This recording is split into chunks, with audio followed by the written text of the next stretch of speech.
안녕하십니까. 진세골 사랑의 집 이사장 주수일 장로입니다.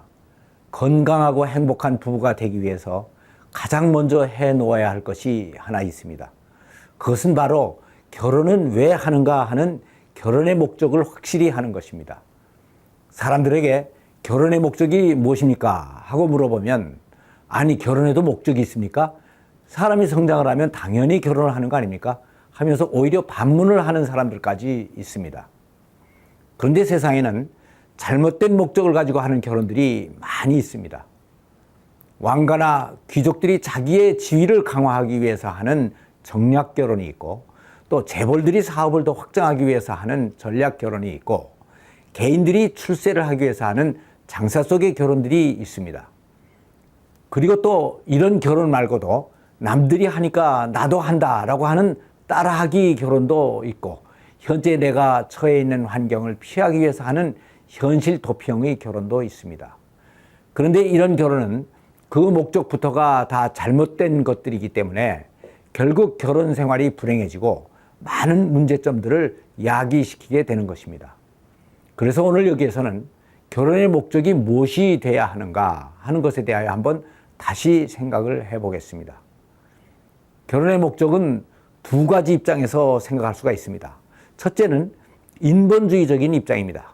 그리고 다음은 신본주의적인 입장입니다. 그런데 인본주의적인 입장에서 생각을 하면 결혼은 내 행복과 내 생활의 편리를 위해서 하는 것이고, 또 내 성적인 욕망을 채우기 위해서 하는 것이고, 또 나의 자손을 가지기 위해서 하는 것입니다. 그런데 이러한 결혼의 목적은 결국 배우자를 내가 살아나가기 위한 수단이나 도구로 만들어 버립니다. 그런데 인간은 누구나 다 삶의 주인공이 되고 싶어 하지 남의 도구가 되고 싶어 하지를 않습니다.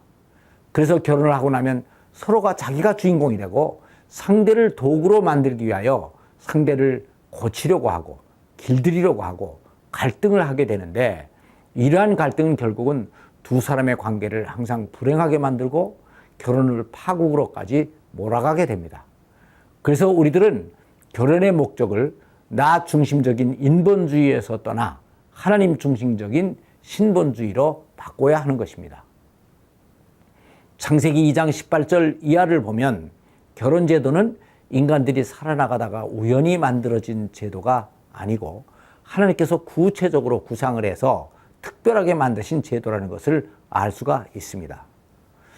하나님께서는 사람이 독처하는 것이 좋지 못하니 내가 그를 위하여 돕는 데 비를 지으리라 라고 말씀하시며 하와를 만드시고 아담에게로 이끌어 오셨습니다.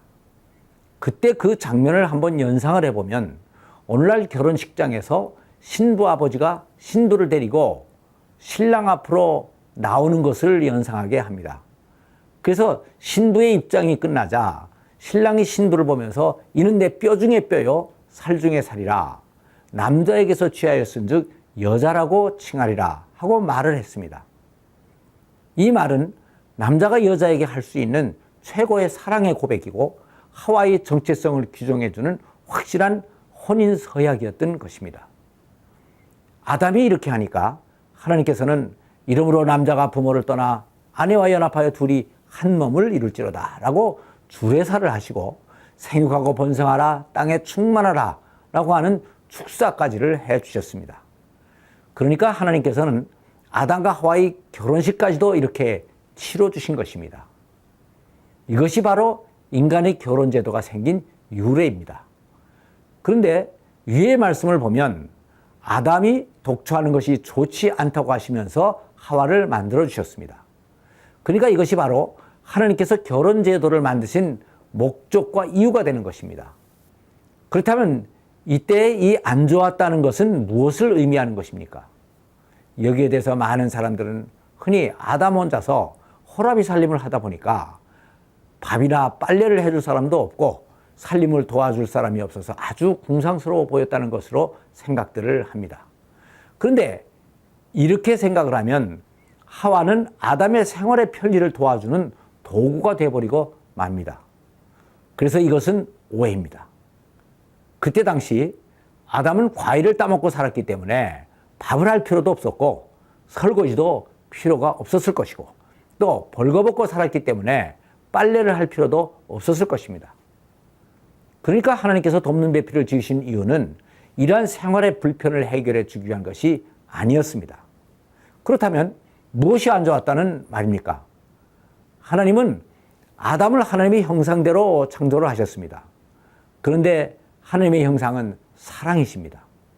그래서 하나님도 사랑을 하셔야만 행복해지시는데 이 사랑은 대상이 있어야만 성립되는 것입니다.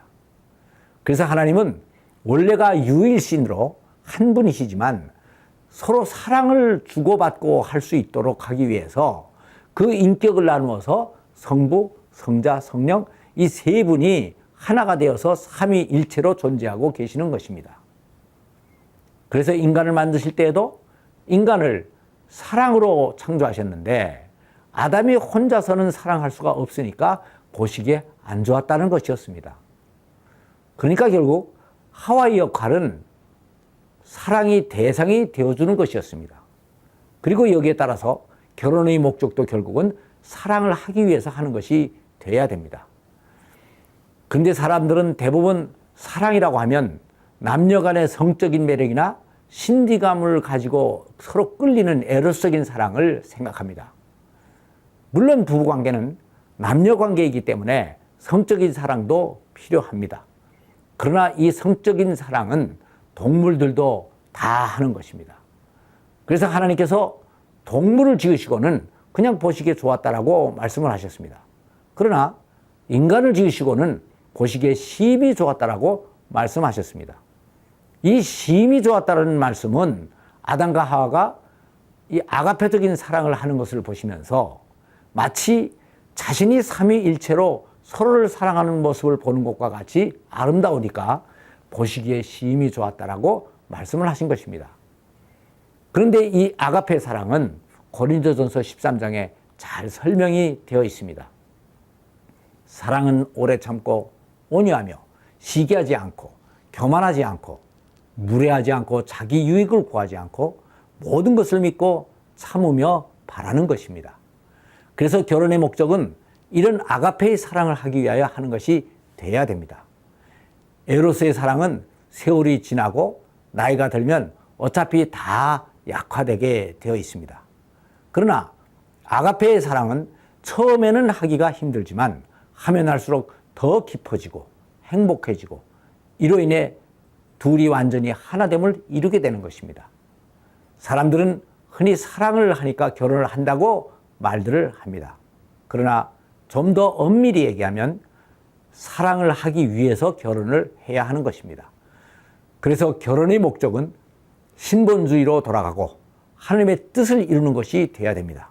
그러면 이것이 바로 우리들 자신까지도 행복한 결혼 생활을 할 수 있는 최선의 길을 보장해 주는 것입니다.